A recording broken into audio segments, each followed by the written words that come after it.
Numbers 5. The Lord said to Moses, Command the Israelites to send away from the camp anyone who has a defiling skin disease or a discharge of any kind, or who is ceremonially unclean because of a dead body. Send away male and female alike. Send them outside the camp, so they will not defile their camp, where I dwell among them. The Israelites did so. They sent them outside the camp. They did just as the Lord had instructed Moses. The Lord said to Moses, Say to the Israelites, Any man or woman who wrongs another in any way, and so is unfaithful to the Lord, is guilty, and must confess the sin they have committed. They must make full restitution for the wrong they have done, add a fifth of the value to it, and give it all to the person they have wronged. But if that person has no close relative to whom restitution can be made for the wrong, the restitution belongs to the Lord and must be given to the priest, along with the ram with which atonement is made for the wrongdoer. All the sacred contributions the Israelites bring to a priest will belong to him. Sacred things belong to their owners, but what they give to the priest will belong to the priest. Then the Lord said to Moses, Speak to the Israelites and say to them, If a man's wife goes astray and is unfaithful to him, so that another man has sexual relations with her, and this is hidden from her husband, and her impurity is undetected, since there is no witness against her, and she has not been caught in the act, and if feelings of jealousy come over her husband, and he suspects his wife, and she is impure, or if he is jealous and suspects her even though she is not impure, then he is to take his wife to the priest. He must also take an offering of 1/10 of an ephah of barley flour on her behalf. He must not pour olive oil on it or put incense on it, because it is a grain offering for jealousy, a reminder offering, to draw attention to wrongdoing. The priest shall bring her and have her stand before the Lord. Then he shall take some holy water in a clay jar and put some dust from the tabernacle floor into the water. After the priest has had the woman stand before the Lord, he shall loosen her hair and place in her hands the reminder offering, the grain offering for jealousy, while he himself holds the bitter water that brings a curse.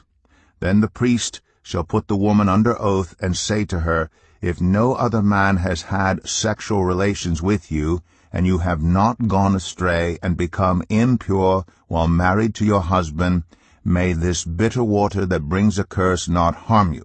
But if you have gone astray while married to your husband, and you have made yourself impure by having sexual relations with a man other than your husband, here the priest is to put the woman under this curse.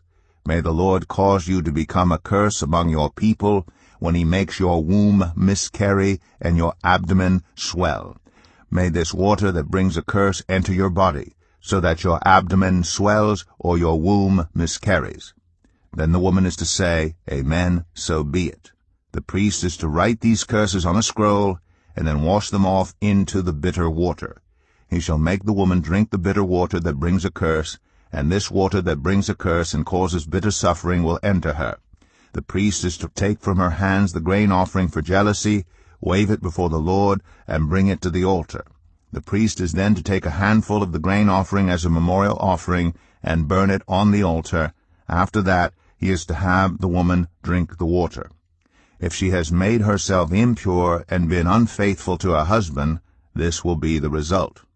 When she is made to drink the water that brings a curse and causes bitter suffering, it will enter her.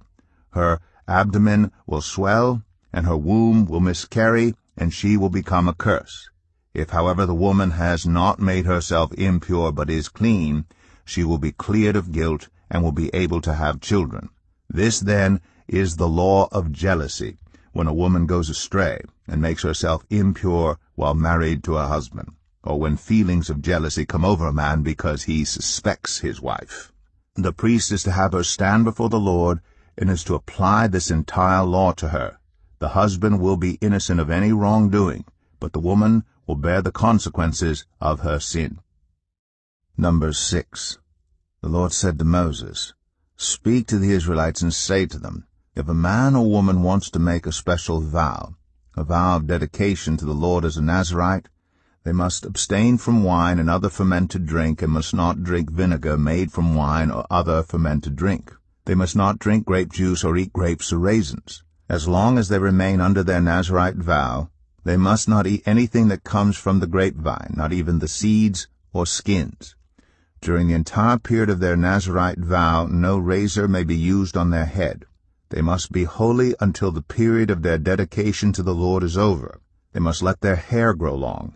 Throughout the period of their dedication to the Lord, the Nazirite must not go near a dead body. Even if their own father or mother or brother or sister dies, they must not make themselves ceremonially unclean on account of them, because the symbol of their dedication to God is on their head. Throughout the period of their dedication, they are consecrated to the Lord. If someone dies suddenly in the Nazirite's presence, thus defiling the hair that symbolizes their dedication, they must shave their head on the 7th day, the day of their cleansing.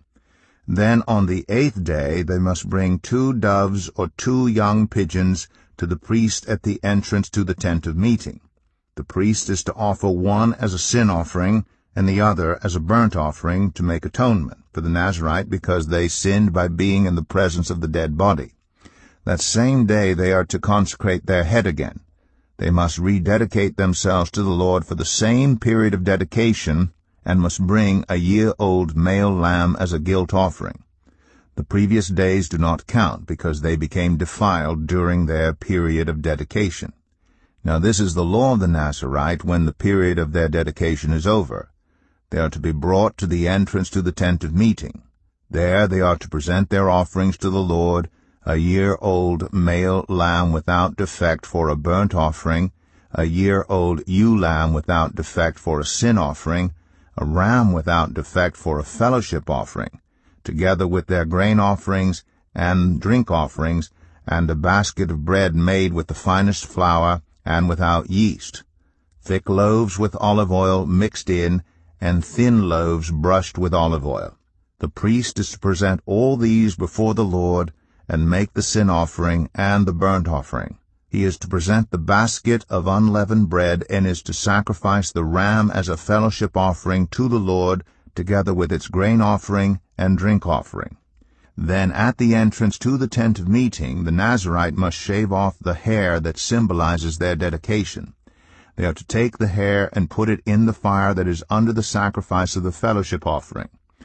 After the Nazirite has shaved off the hair that symbolizes their dedication, the priest is to place in their hands a boiled shoulder of the ram, and 1 thick loaf and 1 thin loaf from the basket, both made without yeast.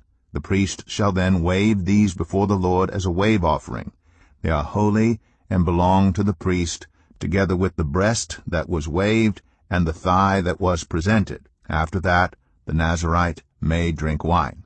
This is the law of the Nazirite, who vows offerings to the Lord in accordance with their dedication, in addition to whatever else they can afford. They must fulfill the vows they have made according to the law of the Nazirite. The Lord said to Moses, "Tell Aaron and his sons, this is how you are to bless the Israelites. Say to them, the Lord bless you and keep you. The Lord make his face shine on you and be gracious to you. The Lord turn his face toward you and give you peace. So they will put my name on the Israelites, and I will bless them." As we close out of the video today, I would like to bring your guys' attention to both my merch shop and my shop. Now, both of these I've been working on for quite some time. I started my merch shop, I believe, in 2021, something around there, and my shop I started just last year.